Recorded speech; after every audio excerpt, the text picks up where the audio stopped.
ಶ್ರೀ ಗುರುಭ್ಯೋ ನಮಃ. ಹರಿ ಓಂ. 6ನೇ ಅಧ್ಯಾಯ ಛಾಂದೋಗ್ಯೋಪನಿಷತ್ತಿನ 6ನೇ ಅಧ್ಯಾಯದ ಪ್ರಾರಂಭದಲ್ಲಿ 3 ಮಂತ್ರಗಳನ್ನು ನಿನ್ನೆ ದಿವಸ ನೋಡಿದ್ದೇವೆ. ತಂದೆ ಮಕ್ಕಳ ಒಂದು ಮಾತು ಸಂವಾದ, ಅದರಲ್ಲಿ ಹೇಳಲಿಕ್ಕೆ ಹೊರಟದ್ದು ಭಗವಂತನ ಒಂದು ಮಹಿಮೆ. ಎಂತಹ ಮಹಿಮೆ ಅಂದರೆ ಅವನು ಎಲ್ಲಕ್ಕಿಂತಲೂ ವಿಲಕ್ಷಣನಾಗಿದ್ದಾನೆ ಅಂತನ್ನುವ ಮಾತನ್ನಂತರೂ ಹೇಳಿದರು. ಈಗ ಜೀವ ಹಾಗೂ ಭಗವಂತ ಇವರಿಬ್ಬರೂ ಭಿನ್ನರಾಗಿದ್ದಾರೆ ಅಂತನ್ನುವ ವಿಷಯದಲ್ಲಿ ಬರಬಹುದಾದ ಸಂದೇಹಗಳನ್ನು, ವಿಪರೀತ ಜ್ಞಾನಗಳನ್ನು ಪರಿಹಾರ ಮಾಡ್ಲಿಕ್ಕೆ ಹೊರಟಾರ ಅಂತ ರಾಯರು ಅವತರಣಿಕ ಕೊಟ್ಟಾರ. ಅಂತೂ ಶ್ವೇತಕೇತುವನ್ನು ನಿಮಿತ್ತ ಮಾಡಿಕೊಂಡು ಜೀವರಿಗೂ ಭಗವಂತನಿಗೂ ಇರುವಂತಹ ಭೇದವನ್ನ ಬೋಧಿಸ್ಲಿಕ್ಕೆ ಹೊರಟಿದ್ದಾರೆ ಅಂತ ತಿಳಿಸಿದರು. ಅಧ್ಯಯನ ಮಾಡಿಕೊಂಡು ಬಂದ ವಿದ್ಯಾಪೀಠದಲ್ಲಿ ಅಧ್ಯಯನ ಮಾಡಿಕೊಂಡು ಬಂದ ಮೇಲೆ ನನ್ನಷ್ಟು ಅಧ್ಯಯನ ಮಾಡಿದವರು ಯಾರೂ ಇಲ್ಲ ಅಂತ ತಿಳಿದುಕೊಂಡು ಮನೆಯ ಅಂಗಳದಲ್ಲಿರುವಂತಹ ತಂದೆಗೂ ನಮಸ್ಕರಿಸದೆ ನೇರವಾಗಿ ಒಳಗೋದ. ಅಪ್ಪ ವಿಚಾರ ಮಾಡಿದ, ಅಧ್ಯಯನದ ಪಿತ್ತ ನೆತ್ತಿಗೆ ಏರಿದೆ, ಅದಕ್ಕಾಗಿ ಹೀಗೆ ನಡ್ಕೊಳ್ತಿದ್ದಾನೆ ಅಂತ ಗೊತ್ತಾಗಿ ಅವನನ್ನು ಕರೆದು ಹೇಳುತ್ತಾರೆ. ಉತತಮಾದೇಶಂ ಅಪ್ರಾಕ್ಷ್ಯ, ಆ ಅಂತಹ ಒಂದು ಉಪದೇಶವನ್ನ ನೀನು ತಿಳಿದಿದ್ದೀಯ. ಅದು ಉಪದೇಶ ಆದೇಶ ಪರ್ಯಾಯ ಶಬ್ದಗಳು, ಭಗವಂತನ ವಿಷಯಕವಾದದ್ದು. ಎಂತಹ ಉಪದೇಶವನ್ನು ನೀನು ಕೇಳಿದ್ದಿ ಅಂತ ಕೇಳಿದ್ರೆ, ಏನ ಅಶ್ರುತಂ ಶ್ರುತಂ ಭವತಿ ಅಮತಂ ಮತಂ ಅವಿಜ್ಞಾತಂ ವಿಜ್ಞಾತಮಿತಿ. ಯಾವುದು ಒಂದನ್ನು ಶ್ರವಣ ಮಾಡಿದರೆ ಇನ್ನು ಉಳಿದದ್ದನ್ನು ಎಲ್ಲವನ್ನೂ ಶ್ರವಣ ಮಾಡಿದಂತೆಯೇ, ಯಾವುದು ಒಂದನ್ನ ಮನನ ಮಾಡಿದರೆ ಉಳಿದದ್ದೆಲ್ಲವನ್ನೂ ಮನನ ಮಾಡಿದಂತೆಯೇ, ಯಾವುದು ಒಂದನ್ನು ತಿಳಿದರೆ ಇನ್ನೆಲ್ಲವನ್ನೂ ತಿಳಿದಂತೆಯೇ, ಅಂತಹದ್ದನ್ನು ತಿಳಿದಿದ್ದೀಯಾ ಅಂತ ಕೇಳಿದಾಗ, ಕಥಂನು ಸ ಭಗವಃ ಸ ಆದೇಶೋ ಭವತಿ. ಕೊನೆ ವಾಕ್ಯ 393ನೇ ಪುಟದ ಕೊನೆ ವಾಕ್ಯ. ಕಥಂನು ಭಗವಃ ಸಹ ಆದೇಶೋ ಭವತಿ. ಸ್ವಾಮಿ, ಅದು ಹೇಗಿದೆ ಯಾಕಪ್ಪ ಹೇಗಿದೆ ಅಂತ ಕೇಳ್ತಿ, ಅಷ್ಟು ಗೊತ್ತಿಲ್ವೇ ನಿನಗೆ ಅಂತ ಕೇಳಿದ್ರು ಅವರು.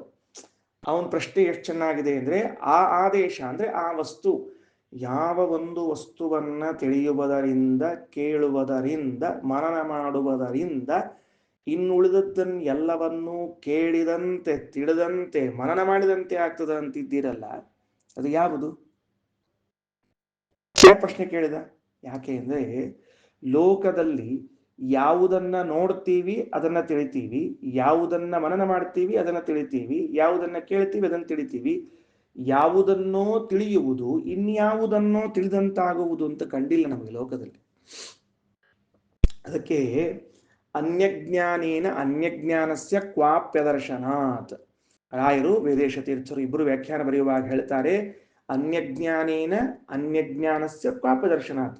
ನಾನು ಸಂಗೀತವನ್ನು ಕಲ್ತ್ರೆ ಕಾಮರ್ಸು ಜ್ಞಾನ ಆಗ್ತದೆ ಅಂದ್ರೆ ಹೆಂಗೆ ಸಾಧ್ಯ ಅದು? ನಾನು ಚಿತ್ರಕಲೆಯನ್ನ ಅಭ್ಯಾಸ ಮಾಡಿದರೆ ಗಣಿತದ ಮ್ಯಾಥ್ಸಿನ ಅಧ್ಯಯನವನ್ನ ಮಾಡಿದಂತೆ ಆಗ್ತದೆ. ಇದೆಲ್ಲ ಲೋಕದಲ್ಲಿ ನಮಗೆಲ್ಲೂ ಕಂಡಿಲ್ಲ. ಅಂದ ಮೇಲೆ ಯಾವುದು ಒಂದನ್ನ ತಿಳಿಯುವುದರಿಂದ ಇನ್ನುಳಿದದ್ದನ್ನೆಲ್ಲವನ್ನೂ ತಿಳಿದಂತೆ ಆಯಿತು ಅಂತ ಏನಂತ ಇದ್ದೀರಿ, ಆ ಆದೇಶ ಹೇಗಿದೆ ಅಂತ ಅವನ ಪ್ರಶ್ನೆ. ಇದಿಷ್ಟು ನಿನ್ನೆ ಆಗಿದ್ದ ಪಾಠ. ಮುಂದೆ 94ನೇ ಪುಟದಲ್ಲಿ ಮಹಾಭಾರತದ ವಾಕ್ಯಕ್ಕೂ ಹಾಗೂ ವೇದದ ವಾಕ್ಯಕ್ಕೂ ಬಂದ ವಿರೋಧವನ್ನ ಪರಿಹಾರ ಮಾಡುತ್ತಾರೆ. ವೇದದಲ್ಲಿ ಬಿಡಿಸಿ ಹೇಳಲಾಗಿದೆ. ಏನ್ ಬಿಡಿಸಿ ಹೇಳಲಾಗಿದೆ ವೇದದಲ್ಲಿ? 12ನೇ ವರ್ಷಕ್ಕೆ ಗುರುಕುಲಕ್ಕೆ ಹೋದನು, 24ನೇ ವರ್ಷಕ್ಕೆ ಗುರುಕುಲದಿಂದ ಬಂದನು ಅಂತಿದೆ. ಆದರೆ ಮಹಾಭಾರತದಲ್ಲಿ 12 ವರ್ಷದ ಅಧ್ಯಯನ ಅಂತಿಷ್ಟೇ ಇದೆ. ಆ 12 ವರ್ಷ ಅಧ್ಯಯನ ಅಂತಂದಾಗ ಅದೇನು 12ನೇ ವಯಸ್ಸಿಗೆ, ಅಂದ್ರೆ ಅವನು ಅಧ್ಯಯನ ಮಾಡಿ ಬಂದದ್ದೇ 12 ವರ್ಷವೋ, ಅಧ್ಯಯನದ ಮಿತಿ 12 ವರ್ಷವೋ ಅಂತ ತಿಳಿಯುವುದಿಲ್ಲ ಮಹಾಭಾರತದ ವಾಕ್ಯ. ಆ ಸಮಸ್ಯೆಯನ್ನು ಶ್ರೀಮದಾಚಾರ್ಯರು ವಾಕ್ಯ ನಿರ್ಣಯ ಎಂಬ ಗ್ರಂಥದಿಂದ ಪರಿಹಾರ ಮಾಡಿ ಮಹಾಭಾರತದಲ್ಲಿ ಹೇಳಿದ್ದು ಅದೇ. ಅವನು ಹುಟ್ಟಿನಿಂದ 12 ವರ್ಷ ಅಂತ ಹೇಳೇ ಇಲ್ಲ, ಅಧ್ಯಯನದ 12ನೇ ವರ್ಷವನ್ನೇ ಹೇಳಲಾಗಿದೆ ಅಂತ ತಿಳಿಸಿಕೊಟ್ರು. ಇದು ಮುಗೀತು. ಈಗ ಅವರು ಹೇಳಲಿಕ್ಕೆ ಪ್ರಾರಂಭ ಮಾಡ್ತಾ ಇದ್ದಾರೆ. ಮುಂದೆ 4, 5, 6 ಈ 3 ಮಂತ್ರಗಳು ಮತ್ತು 7, ಇದು 4 ಮಂತ್ರಗಳಿಗೆ ಒಂದು ಖಂಡ ಮುಕ್ತಾಯವಾಗ್ತದೆ. ಇವತ್ತು ಇಷ್ಟು ಮಂತ್ರದಲ್ಲಿ ಬಂದಿರುವಂತಹ ವಿಚಾರವನ್ನು ತಿಳಿಯುವ ಪ್ರಯತ್ನ ಮಾಡೋಣಂತೆ. ಏನಿದೆ ಅಂದ್ರೆ ಅವರು 3 ದೃಷ್ಟಾಂತವನ್ನ ಕೊಡುತ್ತಾರೆ. 4 ದೃಷ್ಟಾಂತ ಅಸಲಿಗೆ 3 ಕೊಡುತ್ತಾರೆ. ಅಂದ್ರೆ ಒಂದು ಕಂಟಿನ್ಯೂ ಆಗ್ತದೆ, ಪ್ರತಿಯೊಂದು ದೃಷ್ಟಾಂತಕ್ಕೂ ಆ ದೃಷ್ಟಾಂತ ಜೊತೆಯಾಗ್ತದೆ. ಒಟ್ಟಿನಲ್ಲಿ 4 ದೃಷ್ಟಾಂತಗಳನ್ನು ಕೊಡುತ್ತಿದ್ದಾರೆ. ಮೊದಲು ವಾಕ್ಯ ಹೇಳ್ಬಿಡ್ತೀನಿ. ಯಥಾ ಸೌಮ್ಯ ಏಕೇನ ಮೃತ್ಪಿಂಡೇನ ಸರ್ವಂ ಮೃನ್ಮಯಂ ವಿಜ್ಞಾತಂ ಸ್ಯಾತ್ ವಾಚಾರಮಣಂ ವಿಕಾರೋ ನಾಮಧೇಯಂ ಮೃತಿಕೇತ್ತೇವ ಸತ್ಯಂ. ಯಥಾ ಸೌಮ್ಯ ಏಕೇನ ಲೋಹಮಣಿನಾ ಸರ್ವಂ ಲೋಹಮಯಂ ವಿಜ್ಞಾತಂ ಸ್ಯಾತ್ ವಾಚಾರಮಣಂ ವಿಕಾರೋ ನಾಮಧೇಯಂ ಲೋಹಮಣಿರಿತ್ತೇವ ಸತ್ಯಂ. ಯಥಾ ಸೌಮ್ಯ ಏಕೇನ ನಖನಿಕೃಂತನೇನ ಸರ್ವಂ ಕಾರ್ಷ್ಣಾಯಸಂ ವಿಜ್ಞಾತಂ ಸ್ಯಾತ್ ವಾಚಾರಮಣಂ ವಿಕಾರೋ ನಾಮಧೇಯಂ ಕಾರ್ಷ್ಣಾಯಸಂ ಇತ್ತೇವ ಸತ್ಯಂ ಏವಂ ಸೌಮ್ಯ ಸ ಆದೇಶೋ ಭವತಿ. ಇಷ್ಟು 3. ಇದರಲ್ಲಿ 4 ದೃಷ್ಟಾಂತಗಳವ, 3 ಪ್ರತ್ಯೇಕ ಕೊಟ್ಟದ್ದದ. ಯಥಾ ಯಾವ ರೀತಿಯಾಗಿ ಎಂದ್ರೆ, ಒಂದು ಹೇಳ್ತಾರೆ, ಹೇ ಸೌಮ್ಯ, ಎಲೆ ಮಗನೇ, ಮುದ್ದು ಮಗನೇ. ಅವನಿಗೆ ಆಕ್ಚುಲಿ ಸೌಮ್ಯ ಅನ್ನೋ ಶಬ್ದಕ್ಕೆ ವಿದೇಶ ತೀರ್ಥರು ಮಂಗಳನೇ, ಮಂಗಳ ಸ್ವರೂಪನೇ ಅಂತ ಹಿಂಗೆಲ್ಲ ಅರ್ಥವನ್ನು ವ್ಯಾಖ್ಯಾನ ಮಾಡ್ತಾರೆ. ಕೂಸಿಗೆ ಕರೆಯುವಂತೆ ಕರೀತಾರೆ ಹೇ ಸೌಮ್ಯ ಅಂತ ತಿಳ್ಕೊಂಡು. ಏಕೇನ ಮೃತ್ಪಿಂಡೇನ ಶಬ್ದ ತಗೊಳ್ರಿ. ಏಕೇನ ಮೃತ್ಪಿಂಡೇನ ಅಂದ್ರ ಒಂದು ಮಣ್ಣಿನ ಮುದ್ದೆಯನ್ನು, ಮೃತ್ಪಿಂಡ ಅಂದ್ರ ಮೃನ್ಮಯವಾದ ಮಣ್ಣಿನ ಮುದ್ದೆ, ಅದನ್ನ ತಿಳಿದುಕೊಂಡರೆ ಸರ್ವಂ ಮೃನ್ಮಯಂ ವಿಜ್ಞಾತಂ ಸ್ಯಾತ್, ಉಳಿದ ಎಲ್ಲ ಮಣ್ಣಿನಿಂದ ಮಾಡಿದ ಪದಾರ್ಥಗಳನ್ನು ತಿಳಿದುಕೊಂಡಂತಾಗುತ್ತದೆ. ದೃಷ್ಟಾಂತ ಏನು? ಒಂದು ಮಣ್ಣಿನಿಂದ ಮಾಡಿದ ಪದಾರ್ಥವನ್ನ ಅಥವಾ ಒಂದು ಮಣ್ಣನ್ನ ತಿಳಿದುಕೊಂಡ್ರೆ ಅದರಂತೆ ಮಣ್ಣಿನಿಂದ ಮಾಡಿದ ಇನ್ನೆಲ್ಲ ಪದಾರ್ಥಗಳನ್ನು ತಿಳಿದುಕೊಂಡಂತೆಯೇ. ಹೆಂಗ್ ಸಾಧ್ಯ ಅದ ಅದು ಅಂತಂದ್ರೆ ಸಾದೃಶ್ಯ. ಇದಕ್ಕೇನು ಕರೀತಾರೆ? ಸಾದೃಶ್ಯವೆಂದು ಕರೆಯುತ್ತಾರೆ. ಒಂದು ಗಡಿಗೆಯನ್ನು ನೋಡ್ತಾ ಇದ್ದೀರಿ, ಕುಂಬಾರನ ಮನೆಗೆ ಹೋಗಿದ್ದೀರಿ. ಕುಂಬಾರನ ಮನೆಯಲ್ಲಿ ನೋಡ್ತಾ ಇರುವಾಗ ಒಂದು ಗಡಿಗೆಯನ್ನು ನೋಡಿದ್ರಿ, ಟನ್ ಟನ್ ಬಡದು ನೋಡಿದ್ರಿ, ಮಣ್ಣಿನಿಂದ ಮಾಡಿದ್ದು ಕುಂಬಾರನ ಮನೆ. ಒಂದು ಗಡಿಗೆಯನ್ನು ನೋಡಿದಾಗ ಅಲ್ಲಿರುವ ಎಲ್ಲಾ ಘಟಗಳು ಕೂಡ ಮಣ್ಣಿನಿಂದ ಮಾಡಿದ್ದೆ ಅಂತನ್ನೋ ಜ್ಞಾನ ಬರ್ತದೆ. ಪ್ರತ್ಯೇಕವಾಗಿ ಪ್ರತಿಯೊಂದು ಗಡಿಗೆಯನ್ನು ತಗೊಂಡು ಮಣ್ಣಿನಿಂದ ಮಾಡಿದ್ದ ಮಣ್ಣಿನಿಂದ ಮಾಡಿದ್ದ ಮಣ್ಣಿನಿಂದ ಮಾಡಿದ್ದ ಅಂತ ಯಾರು ಕೇಳುವುದಿಲ್ಲ. ಅಷ್ಟು ಜಾಣರು ಇನ್ನೂ ಯಾರು ಪ್ರಾಯ ಭೂಮಿ ಮೇಲೆ ಅವತಾರ ಮಾಡಿಲ್ಲ. ಮಾಡಿದಾಗ ಏನಾಗ್ತದೋ ಗೊತ್ತಿಲ್ಲ. ಆವಾಗ ಉಪನಿಷತ್ತಿನ ವಾಕ್ಯಗಳು ಹೆಂಗಿರ್ತದೋ ಅಂತ ನಾ ಹೇಳಲಾರೆ. ಅದರಿಂದ ಒಂದು ಏಕೇನ ಮೃತ್ಪಿಂಡೇನ ವಿಜ್ಞಾತೇನ, ಒಂದು ಮೃತ್ಪಿಂಡ, ಮೃತ್ಪಿಂಡ ಅಂತನ್ನೋ ಶಬ್ದಕ್ಕೆ ಮಣ್ಣಿನ ಮುದ್ದಿ, ಅದನ್ನು ತಿಳಿದಾಗ ಸರ್ವಂ ಮೃಣ್ಮಯಂ, ಎಲ್ಲ ಮಣ್ಣಿನ ವಿಕಾರಗಳು ಏನಾಗ್ತದೆ? ವಿಜ್ಞಾತಂ ಭವತಿ, ತಿಳಿದಂತೆ ಆಗುತ್ತದೆ. ಸರಿ ಆಯ್ತಾ? ಒಂದ ನಿಮಿಷ. ಇದು ದೃಷ್ಟಾಂತ. ಇದರ ಮುಂದಿಂದೇನು ಅಂದ್ರೆ ಸರ್ವಮೃನ್ಮಯ ವಿಜ್ಞಾತಂ ಸ್ಯಾತ್ ವಾಚಾರಂಭಣಂ ವಿಕಾರ ನಾಮಧೇಯಂ ಮೃತ್ತಿಕಾ ಇತ್ತೇವ ಸತ್ಯಂ. ವಾಚಾರಂಭಣಂ ವಿಕಾರ, ಲೌಕಿಕವಾದ ಭಾಷೆಗಳೆಲ್ಲ ಏನಿದೆ ಸಂಸ್ಕೃತವನ್ನ ಬಿಟ್ಟು ಇನ್ನುಳಿದ ಎಲ್ಲ ಭಾಷೆಗಳೂ ಕೂಡ ಏನಾಗ್ಯದ ಅಂದ್ರೆ ವಿಕಾರ, ಅವು ಉತ್ಪನ್ನವಾಗುವಂತಹದ್ದು ಮಾತುಗಳೇ. ನಾವು ಉಳಿದೆಲ್ಲ ಮಾತಾಡ್ತೀವಿ, ಅವೆಲ್ಲ ಏನಿರ್ತಾವ ಅಂತ ಕೇಳಿದ್ರೆ ವಿಕಾರ ಅವೆಲ್ಲವೂ ಕೂಡ. ಅದಕ್ಕಂತಾರ ರಾಯರೇನಂತಾರ, ವಾಚಾರಂಭಣಂ ಸಂಸ್ಕೃತ ಇತರ ಭಾಷಾನಾಂ ಆರಂಭಣಂ ಉಚ್ಚಾರಣಂ ವಿಕಾರ ಉತ್ಪಾದನಂ. ಇನ್ನು ಸಂಸ್ಕೃತ ಭಾಷೆಯಲ್ಲಿರುವ ಶಬ್ದಗಳನ್ನು ಬಿಟ್ರೆ ಇನ್ನುಳಿದ ಎಲ್ಲಾ ಭಾಷೆಗಳಲ್ಲಿರುವಂತಹ ಶಬ್ದಗಳು ಹುಟ್ಟುವಂತಹವುಗಳು. ಸಂಸ್ಕೃತ ಭಾಷೆ ಅಂದ್ರೆ ವೈದಿಕವಾದ ಭಾಷೆ, ಪ್ರಾಯ ಎಲ್ಲ ಶಬ್ದಗಳು ಅಂತ ಇಟ್ಟುಕೊಳ್ರಿ, ಅವುಗಳು ನಿತ್ಯ. ಸತ್ಯ ಅಂದ್ರೆ ನಿತ್ಯ. ನೆನ್ಪಿಟ್ಕೊಂಡ್ಬಿಟ್ಟು ಬಹಳ ಮಜಾ ಆಯ್ತು. ಇದಕ್ಕೇನು ಎಂತ ವಿಶೇಷಗಳು, ಇದು ಯಾಕೆ ಬಂತು ಅನ್ನೋದನ್ನೆಲ್ಲ ನೋಡೋಣ ಮತ್ತು ವಿಚಾರ ಮಾಡೋಣ ಅಂತ. ಏನಾಯ್ತು ಹಂಗಾರೆ? 2 ದೃಷ್ಟಾಂತ ಕೊಟ್ರು. ಏನ್ 2 ದೃಷ್ಟಾಂತ ಕೊಟ್ರು? ವಾಚಾರಂಭಣಂ ಅಂದ್ರೆ ವಾಗೀಂದ್ರಿಯದಿಂದ ಯಾವ ಶಬ್ದಗಳನ್ನ ನಾವು ಉಚ್ಚಾರಣ ಮಾಡುತ್ತೇವೋ, ಉಚ್ಚಾರಣ ಅಂದ್ರೆ ಅದು ವಿಕಾರ ಉತ್ಪಾದನೆ ಮಾಡುತ್ತೇವೋ ಹೊಸದಾಗಿ ಸಂಸ್ಕೃತೇತರವಾದ ಭಾಷೆಗಳೆಲ್ಲವೂ, ಅದು ಎಲ್ಲವೂ ಕೂಡ ಅನಿತ್ಯವಾದದ್ದು. ಸಂಸ್ಕೃತದ ಭಾಷೆ ಇರುವಂತಹ ಅದೇನು ಶಬ್ದಗಳಿವೆಯೋ ಅವೆಲ್ಲವೂ ನಿತ್ಯ. ನೋಡ್ರಿ, ಎರಡನ್ನೂ ಕೂಡ ನಾವು ವಾಗೀಂದ್ರಿಯದಿಂದಲೇ ಕಲಿತೇವೆ. ಅಂದ್ರೆ ಶಬ್ದಗಳನ್ನ ಆಡ್ತೇವೆ ಬಾಯಿಂದಲೇ.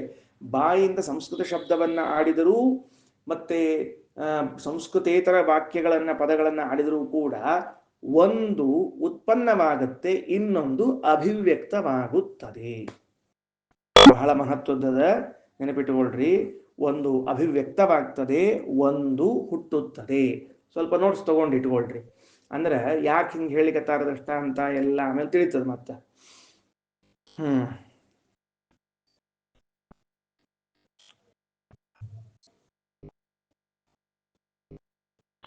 ಸರಿ ಆಯ್ತಾ? ಇವೆರಡು ಎದಕ್ಕೆ ಬಂತು ದೃಷ್ಟಾಂತ?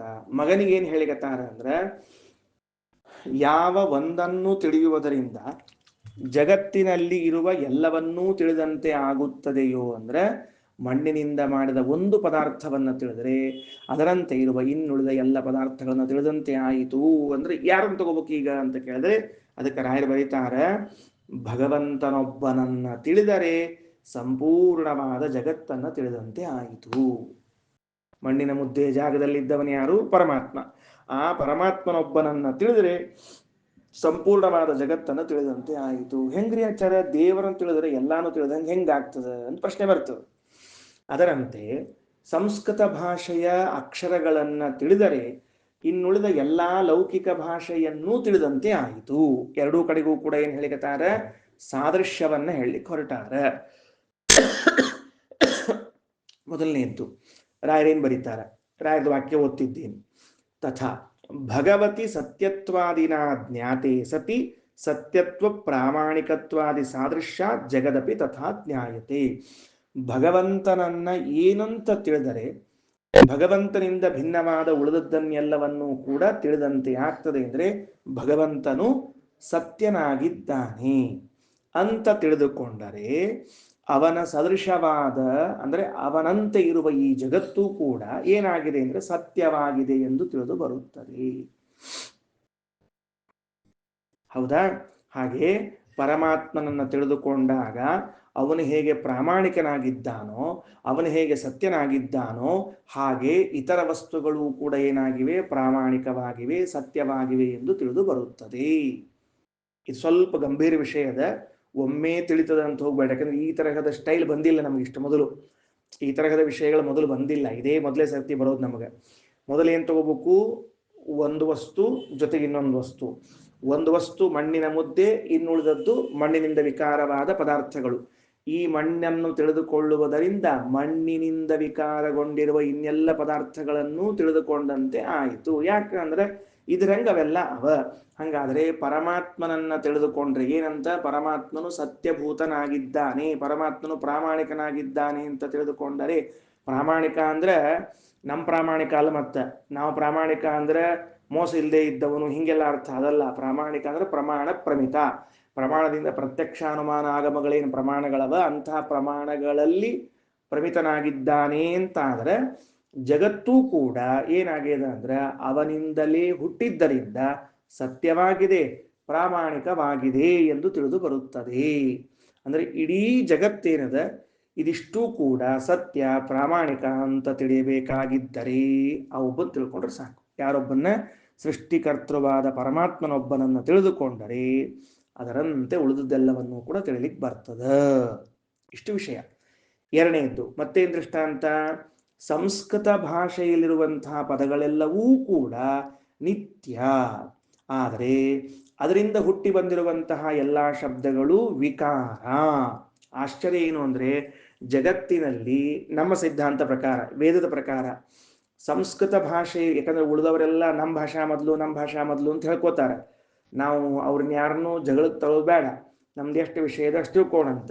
ನಮ್ಮ ಅಭಿಪ್ರಾಯದೊಳಗೆ ಏನದ ಅಂದ್ರೆ ಸಂಸ್ಕೃತ ಭಾಷಾ ಅಂತನ್ನೋದು ಪ್ರಧಾನವಾದ ಭಾಷೆ. ಅದನ್ನು ಒಂದನ್ನು ತಿಳಿದುಕೊಳ್ಳುವುದರಿಂದ ಇನ್ನು ಉಳಿದದ್ದು ಎಲ್ಲವನ್ನೂ ಕೂಡ ಏನಾಗ್ತದ? ತಿಳಿದುಕೊಂಡಂತೆ ಆಗುತ್ತದೆ. ಯಾಕಂದ್ರೆ ಇದರಿಂದಲೇ ಉತ್ಪನ್ನವಾಗಿರುವಂತಹ ಭಾಷಾ, ಅದು ಬೇರೆ ಏನೂ ಅಲ್ಲ. ಯಾವ ಭಾಷಾ? ಇನ್ನುಳಿದ ಭಾಷೆಗಳೆಲ್ಲವೂ ಕೂಡ ಏನಾಗಿದೆ? ಸಂಸ್ಕೃತದಿಂದ.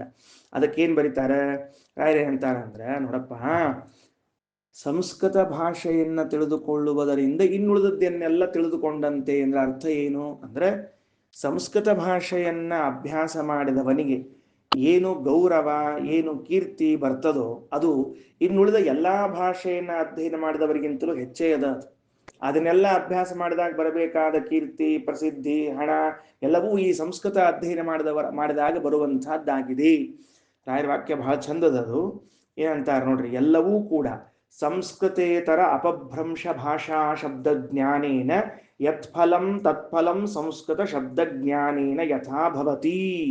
ಯಾವ ರೀತಿಯಾಗಿ ಸಂಸ್ಕೃತೇತರವಾದ ಅಪಭ್ರಂಶವಾದ ಭಾಷೆಗಳ ಜ್ಞಾನವನ್ನ ಮಾಡಿಕೊಳ್ಳೋದ್ರಿಂದ ಏನೇನು ಫಲ ಬರ್ತದೋ ಅದೆಲ್ಲವೂ ಕೂಡ ಏನಾಗ್ತದೆ, ಸಂಸ್ಕೃತ ಶಬ್ದ ಜ್ಞಾನದಿಂದ ಬಂದೇ ತೀರ್ತದ ಅಂತ ಹೇಳಿರ್ತಾರೆ.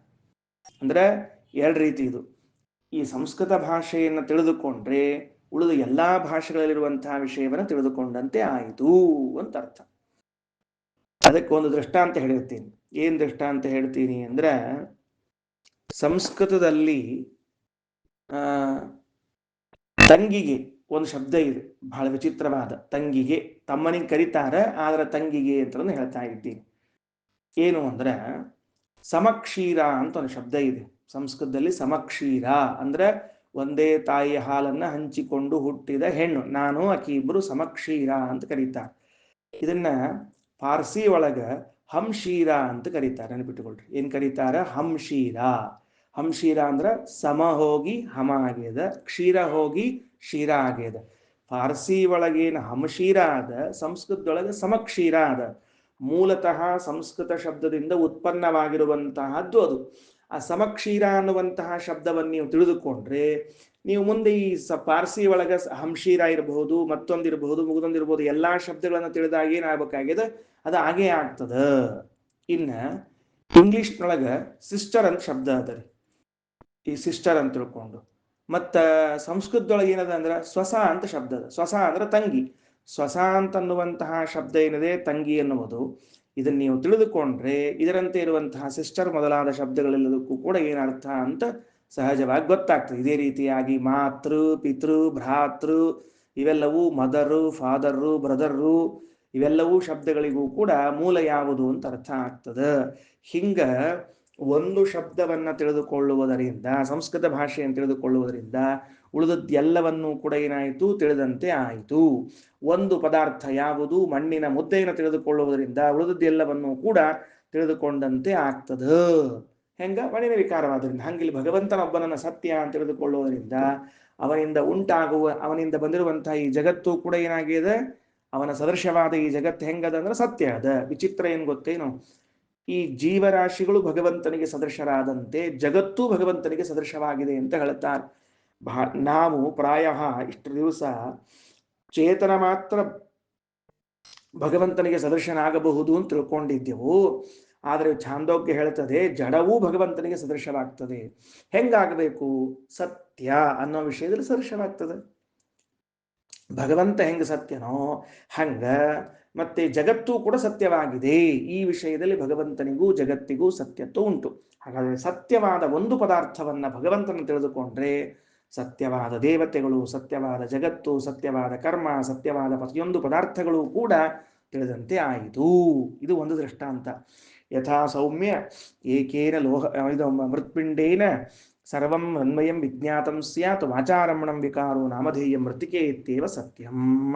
ಮುಂದೆ ಇನ್ನ ಯಥಾ ಸೌಮ್ಯ ಏಕೇನ ಲೋಹಮಣಿನ. ಎರಡನೇ ದೃಷ್ಟಾಂತ ಲೋಹಮಣಿ. ಲೋಹಮಣಿ ಅಂತಂದ್ರೆ ಏನು ಅಂದ್ರೆ ಸುವರ್ಣ. ಸುವರ್ಣಕ್ಕೆ ಏನ್ ಕರೀತಾರ ಅಂದ್ರೆ ಲೋಹಮಣಿ ಅಂತ ಕರೀತಾರ. ಬರೆದಿಟ್ಕೊಳ್ರಿ, ಕೊನೆಗೆ ಶಬ್ದ ನಿರ್ಣಯ ಎಂಬ ಗ್ರಂಥದಲ್ಲಿ ಇದ್ದ ಪ್ರಮಾಣವನ್ನು ಕೊಡ್ತಾರ ಆಚಾರ್ಯ. ಲೋಹಮಣಿ ಅಂತನ್ನುವಂತಹ ಶಬ್ದಕ್ಕೆ ಬಂಗಾರ ಅಂತ ಅರ್ಥ. ಹೆಂಗ ಅಂದ್ರೆ ಲೋಹ ಅಂತನ್ನೋ ಶಬ್ದಕ್ಕ ಲೋಹಗಳು, ಯಾವ್ದ್ಯಾವ್ದು ಲೋಹಗಳು? ಕಬ್ಬಿಣ ಇತ್ಯಾದಿ ಏನೇನು, ಸೀಸ, ತಾಮ್ರ, ಹಿತ್ತಾಳಿ ಇವೇನು ಲೋಹಗಳವ. ಅದರಲ್ಲಿ ಮಣಿ. ಮಣಿ ಅಂದ್ರೆ ಪ್ರಧಾನ ಅಂತ ಅರ್ಥ. ಮಣಿ ಶಬ್ದಕ್ಕೆ ಪ್ರಧಾನ ಅಂತ ಅರ್ಥ.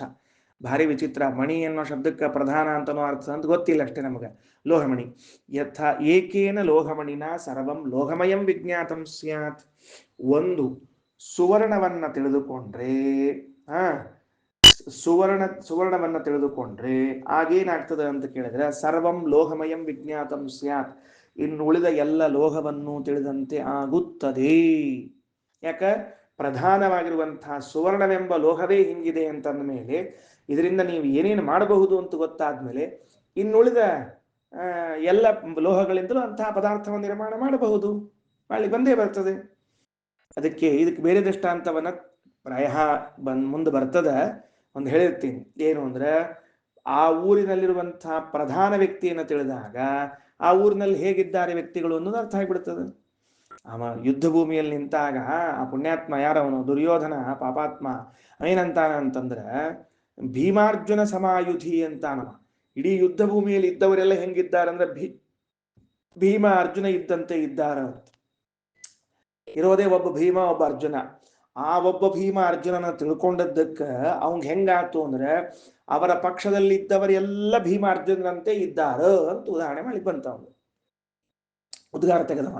ಯಾಕ ಯುದ್ಧ ಭೂಮಿಯಲ್ಲಿ ಇದ್ದವರೆಲ್ಲ ಹಂಗೆ ಹಾಕಿದ್ದಾರೆ ಅಂದ್ರೆ ಪ್ರಧಾನರಾಗಿರುವಂತಹ ಭೀಮಾರ್ಜುನರ ತಿಳಿದದ್ದರಿಂದ ಯುದ್ಧ ಭೂಮಿಯಲ್ಲಿರುವಂತಹ ಪ್ರತಿಯೊಬ್ಬ ಯೋಧ ಸೈನಿಕ ಭೀಮನಂತೆ ಅರ್ಜುನನಂತೆ ಭೀಮನಂತೆ ಅರ್ಜುನನಂತೆ. ಹಂಗ ಸುವರ್ಣವೆಂಬುವಂತಹ ಲೋಹದ ಮಣಿಯನ್ನ ಮುಖ್ಯಸ್ಥನ ತಿಳಿದುಕೊಂಡಾಗ ಅದರಿಂದ ನೀವು ಏನೇನು ಮಾಡಬಹುದು ಅಂತ ತಿಳಿದು ಬರ್ತದೋ ಮುಂದೆ ಉಳಿದೆಲ್ಲ ಲೋಹಗಳಿಂದಲೂ ಆ ತರಹದ ಪದಾರ್ಥವನ್ನು ಮಾಡ್ಲಿಕ್ಕೆ ಬರ್ತದ. ಹಂಗಾರ ಪ್ರಧಾನನಾಗಿರುವಂತಹ ಪರಮಾತ್ಮನ ತಿಳಿದುಕೊಂಡಾಗ ಅಪ್ರಧಾನರಾಗಿರುವಂತಹ ಜೀವರನ್ನೆಲ್ಲರನ್ನೂ ತಿಳಿದುಕೊಂಡಂತೆ ಆಗ್ತದೆ. ಹೆಂಗ ಪ್ರಧಾನನಾಗಿರುವಂತಹ ಪರಮಾತ್ಮ ಜ್ಞಾನಾನಂದ ರೂಪ ಅಂತ ತಿಳಿದುಕೊಂಡ್ರೆ ಅಪ್ರಧಾನರಾಗಿರುವಂತಹ ಸಾತ್ವಿಕ ಜೀವರೆಲ್ಲರೂ ಕೂಡ ಜ್ಞಾನಾನಂದ ರೂಪರೇ. ಸಾತ್ವಿಕ ಜೀವರೆಲ್ಲರೂ ಕೂಡ ತಮೋಯೋಗ್ಯರನ್ನ ಸಾದೃಶ್ಯವನ್ನು ತೆಗೆದುಕೊಳ್ಳಬೇಕು ಅಂತ ಹೋದ್ರೆ ಕೇವಲ ಜ್ಞಾನದಿಂದ. ಭಗವಂತನು ಜ್ಞಾನಿ ಎನ್ನುವುದಾದರೆ ಇನ್ನಿತರ ಎಲ್ಲರೂ ಕೂಡ ಸಾತ್ವಿಕರು ರಾಜಸರು ತಾಮಸರು ಎಲ್ಲರೂ ಕೂಡ ಜ್ಞಾನದಿಂದ ಸಮಾನರು. ಅಂದ್ರೆ ಅವನ ಸಾದೃಶ್ಯ ಮತ್ತಲ್ಲೂ ಕೂಡ ಪ್ರಧಾನರಾಗಿರುವಂತಹ ಪರಮಾತ್ಮ ಹೆಂಗೋ ಉಳಿದವರು ಹಂಗೆ ಇದ್ದಾರೆ. ಇನ್ನು ಮತ್ತೆ ಯಥಾ ಪ್ರಕಾರ ಏನು ಅಂತ ಕೇಳಿದ್ರೆ ವಾಚಾರಮಣಂ ವಿಕಾರ ನಾಮಧೇಯಂ ಕಾರ್ಷ್ಣಾಯ ಸಮಿತ್ಯೇವ ಸತ್ಯಂ. ಉಳಿದ ಎಲ್ಲ ಶಬ್ದಗಳು ಅಂಗ್ರೇಜಿಯ ಶಬ್ದಗಳಿರಬಹುದು, ಕನ್ನಡದ ಶಬ್ದಗಳಿರಬಹುದು, ತಮಿಳು ತೆಲುಗು ಮರಾಠಿ ಯಾವ ಶಬ್ದಗಳಿದ್ರೂ ಕೂಡ ಎಲ್ಲವೂ ಉತ್ಪನ್ನವಾದದ್ದು. ಲೋಹಮಣಿರಿತ್ಯೇವ ಸತ್ಯಂ. ಸತ್ಯ ಅನ್ನೋ ಶಬ್ದಕ್ಕೆ ಈಗ ನಿತ್ಯ ಅಂತ ಅರ್ಥ. ಅಲ್ಲಿಯೂ ಅಷ್ಟೇ ಏನಂತಂದ್ರೆ ಮೃತ್ತಿಕೆ ಇತ್ತೇವ ಸತ್ಯಂ ಅಂತನ್ನುವಲ್ಲಿ ಮೊದಲನೇ ಸಾಲಲ್ಲೂ ಸತ್ಯ ಅನ್ನೋ ಶಬ್ದಕ್ಕೆ ನಿತ್ಯ ಅಂತ ಅರ್ಥ ಬರ್ಕೋಬೇಕು. ಲೋಹಮಣಿರಿತ್ತೇವ ಸತ್ಯಂ ಅಂತನ್ನುವಲ್ಲೂ ಸತ್ಯ ಶಬ್ದಕ್ಕೆ ನಿತ್ಯ ಅಂತ ಅರ್ಥ ಬರ್ಕೋಬೇಕು. ಸರಿನಾ? ಓಕೆ, ಮುಂದೆ ಯಥಾ ಸೌಮ್ಯ ಏಕೇನ ನಖ ನಿಕೃಂತನೇನ. ಅದು ಯಥಾ ಪ್ರಕಾರ ಮತ್ತೆ ಸಂಸ್ಕೃತ ಭಾಷಾ ಇತರ ಭಾಷಾ ತಿಳಿತದ. ನಖ ನಿಕೃಂತನೇನ. ನಖ ನಿಕೃಂತನ ಅಂತಂದ್ರೆ ಏನಪ್ಪಾ ಅಂತಂದ್ರ ಅದು ಉಗುರುಗತ್ತಿ ಅಂತ ಕರೀತಾರೆ. ಉಗುರುಗತ್ತಿ ಅಂತ ಇವು ಕೈ ಹಾಕೊಂಡಿರ್ತಾರ. ಇವು ಯಾರ ಹೊಡಿಲಿಕ್ಕೆ ಪಡಿಲಿಕ್ಕೆ ಬರುವಂತಹ ಕಬ್ಬಿಣದ್ದು ಸಣ್ಣ ಸಣ್ಣವು ಇರ್ತಾವ, ಚೂಪಾಗಿದ್ದು. ಹಿಂಗ ಕೈಯಾಗ ಸಿಗಿಸ್ಕೊಂಡಿರ್ತಾರೆ, ಗೊತ್ತೇ ಆಗಂಗಿಲ್ಲ ಅವ್ರ ಕೈಯಾಗ ಅವ ಅಂತ ತಿಳ್ಕೊಂಡು ಹೇಳಿ ಶತ್ರುಗಳನ್ನ ಹೊಡೆದು ಕೊಂದು ಬಿಡ್ತಾರೆ. ಪ್ರಾಯ ನಾವು ಇದ್ರೊಳಗೆ ಶಿವಾಜಿ ಕಥೆಯೊಳಗೆ ಕೇಳಿರ್ತೀವಿ. ನಾವು ಕೈಯಾಗ ಹಾಕೊಂಡಿದ್ದ ವ್ಯಾಘ್ರನಖ ಅಂತ ಕರೀತಾರಂಥವನ್ನ ಅಪಗೊಳ್ಳಿಕ್ಕೆ ಹೋಗಿ ಬೆನ್ನ ಹಾಕಿ ಹರಿದು ಬಿಡೋದು ಅಂತ ಇರ್ತದ. ಅಂಥವು ಅದು ಕಬ್ಬಿಣದ್ದದು ನಖ ನಿಕೃಂತನ. ಆ ಒಂದು ಕಬ್ಬಿಣದಿಂದ ಮಾಡಿರುವಂತಹ ಪದಾರ್ಥವನ್ನು ತಿಳ್ಕೊಂಡ್ರೆ ಸರ್ವಂ ಕಾರ್ಷ್ಣಾಯಸಂ ವಿಜ್ಞಾತಂ ಭವತಿ. ಈ ಇಂಥದ್ದೇ ಕಬ್ಬಿಣದಿಂದ ಮಾಡಿರುವಂತಹ ಇನ್ನುಳಿದ ಎಲ್ಲ ಪದಾರ್ಥಗಳು ಕೂಡ ಏನಾಗ್ತದೆ ಅಂದ್ರೆ ತಿಳಿದು ಬರ್ತದೆ.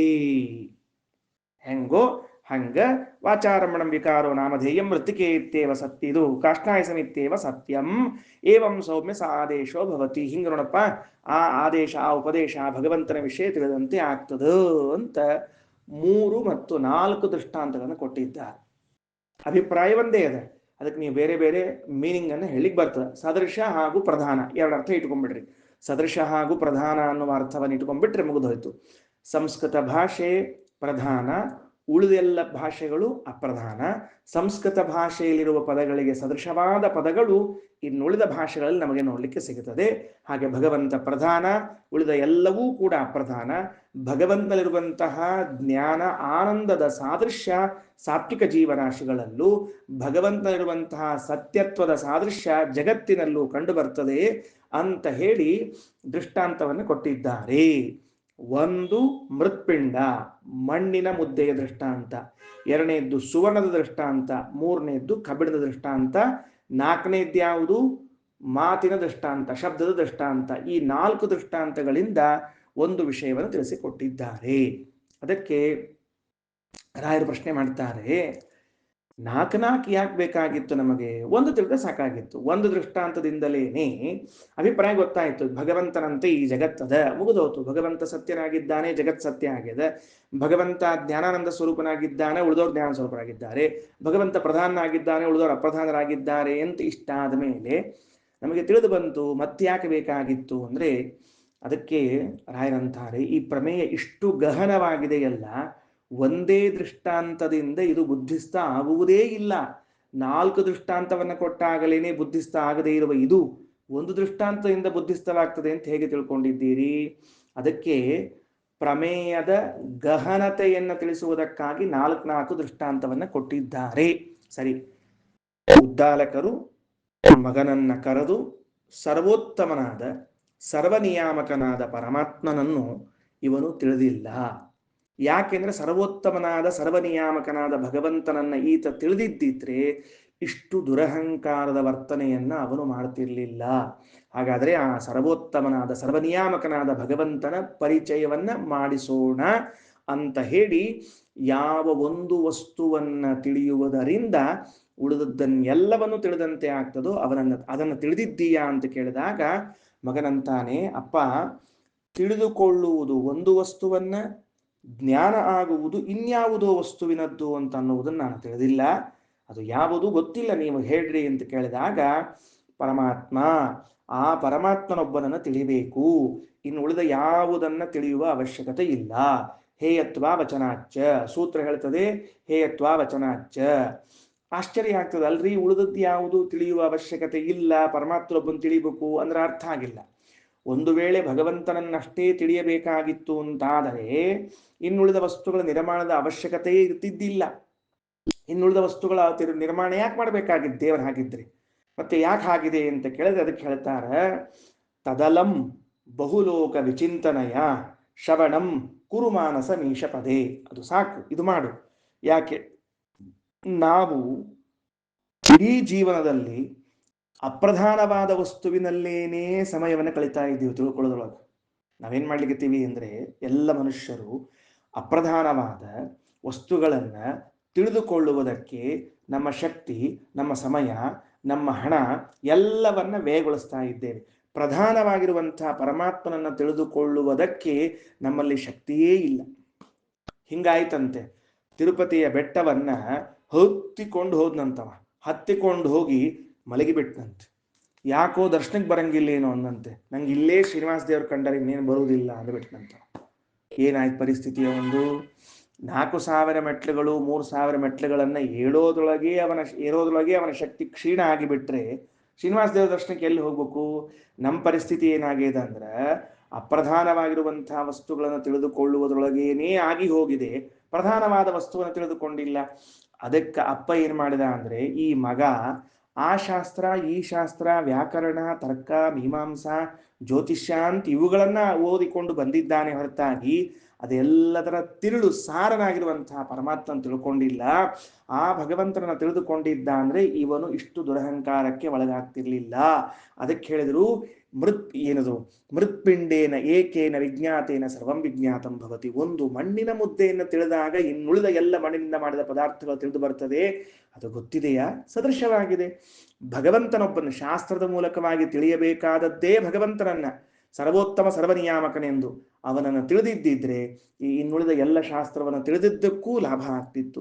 ಸಂಸ್ಕೃತ ಭಾಷೆ ಇದು ನಿತ್ಯ, ಅದರಲ್ಲಿರುವಂತಹ ಶಬ್ದಗಳಿಂದಲೇನೆ ಉಳಿದೆಲ್ಲ ಶಬ್ದಗಳು ಹುಟ್ಟಿಕೊಂಡು ತತ್ ಸದೃಶವಾಗಿವೆ ಅಂತ ತಿಳಿದುಕೊಳ್ಳಬೇಕಾದದ್ದು ಹೇಗೋ ಹಾಗೇ. ಆದ್ದರಿಂದ ಒಂದು ಬಂಗಾರವನ್ನ ತಿಳಿದರೆ ಆ ಬಂಗಾರದಿಂದ ಯಾವ ಯಾವ ರೀತಿಯ ಪದಾರ್ಥಗಳನ್ನು ಮಾಡಬೇಕು ಅಂತ ಗೊತ್ತಾದರೆ ಇನ್ನುಳಿದದ್ದನ್ನೆಲ್ಲವನ್ನ ಮಾಡ್ತಾ ಇದ್ದಾರೆ. ನೋಡ್ರಿ, ಇವತ್ತಿನ ಕಾಲಕ್ಕೆ ಇದು ಅತ್ಯಂತ ಸೂಕ್ತವಾಗಿದೆ. ಸುವರ್ಣದಿಂದ ಹಿಂದಕ್ಕೆಲ್ಲ ಯಾವ ಯಾವ ಆಭರಣಗಳನ್ನ ಮಾಡ್ತಿದ್ರು, ಈಗೆಲ್ಲ ಆರ್ಟಿಫಿಷಿಯಲ್ ಆಗಿ ಅಂಥ ಆಭರಣಗಳನ್ನೇ ಮಾಡ್ತಾರೆ. ಆರ್ಟಿಫಿಷಿಯಲ್ ಆಗಿ ಅಂಥ ಆಭರಣಗಳನ್ನೇ ಮಾಡ್ತಾರೆ. ಹಿಂದಕ್ಕೆಲ್ಲ ಅವು ಬಂಗಾರದ್ದು ಅಂತ, ಈಗ ಹಾಕ್ಕೊಂಡ್ರೆ ಖರೇದೋ ಆರ್ಟಿಫಿಷಿಯಲ್ಲೋ ಅಂತ ಕೇಳಕ್ಕೆ ಶುರು ಮಾಡಿದ್ದಾರೆ. ಈಗ ಆಮೇಲೆ ಏನಾಯ್ತು? ಸುವರ್ಣದಿಂದ ಮಾಡಿದ ವಸ್ತುವನ್ನ ತಿಳಿದಾಗ ಅದರಂತೆ ಇರುವಂತಹ ಎಲ್ಲ ವಸ್ತುಗಳು ನಮಗೆ ತಿಳಿದು ಬರ್ತದೆ. ಪ್ರಧಾನವಾಗಿರುವಂತಹ ವ್ಯಕ್ತಿಯನ್ನು ತಿಳಿದಾಗ ಅಪ್ರಧಾನವಾದದ್ನೆಲ್ಲ ತಿಳಿದಂತೆ ಆಗ್ತದೆ. ಆಮೇಲೆ ನಖನಿಕೃಂತನ ಅಂದ್ರೆ ಒಂದು ಉಗುರು. ಅದು ಎಂಥದ್ದು ಉಗುರದು? ಉಗುರು ಕತ್ತಿ ಅಂತ ಕರೀತಾರೆ, ಸಣ್ಣದು. ಆ ಸಣ್ಣದಾದ ಒಂದು ಉಗುರು ಗತ್ತಿಯನ್ನು ತಿಳಿದುಕೊಂಡ್ರೆ ದೊಡ್ಡದಾಗಿರುವಂತಹ ಈ ಕಬ್ಬಿಣದಿಂದ ಸಾಮ್ರಾಜ್ಯ ಏನಿದೆಯೋ ನಿರ್ಮಾಣವಾದದ್ದು ಅದೆಲ್ಲವೂ ಗೊತ್ತಾಗುತ್ತದೆ ಅಂತ ಹೀಗೆ ದೃಷ್ಟಾಂತವನ್ನ ಕೊಟ್ಟು ಹೇಳಿದಾಗ, ಏಳನೇದು ಮಂತ್ರ ಅವೇನಂತಾನ, ನವೈನೂನಂ ಭಗವಂತಸ್ಯ ಏತದ ವೇದಿಷು.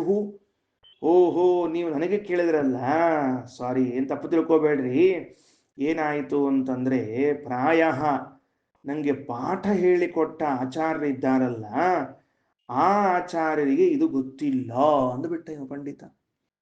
ಎಂಥ ಪಂಡಿತ ಇದ್ದಾನ ಅಂತಂದ್ರ ಅವ ಏನಂತ ನೋಡ್ರಿ, ಬಹಳ ಚಂದದ, ಭಗವಂತಃ ತೇ ಮಹ್ಯಂ ಉಪದೇಷ್ಟಾರ. ನೀವು ನಮಗೆ ಯಾವ ಗುರುಕುಲಕ್ಕೆ ಹಾಕಿದ್ರಲ್ಲ, ಆ ಗುರುಕುಲದೊಳಗ ಭಗವಂತಃ ತಸ್ಯ ಏತದ ಅವೇದಿಷು. ಅವರಿಗೆ ನನಗನ್ಸಿದ ಮಟ್ಟಿಗೆ ಇದೆಲ್ಲ ಗೊತ್ತಿಲ್ಲ. ಏತದ ಅವೇದಿಷನ್ ಕಥಮ್ಮೇ ನಾವಕ್ಷನ್.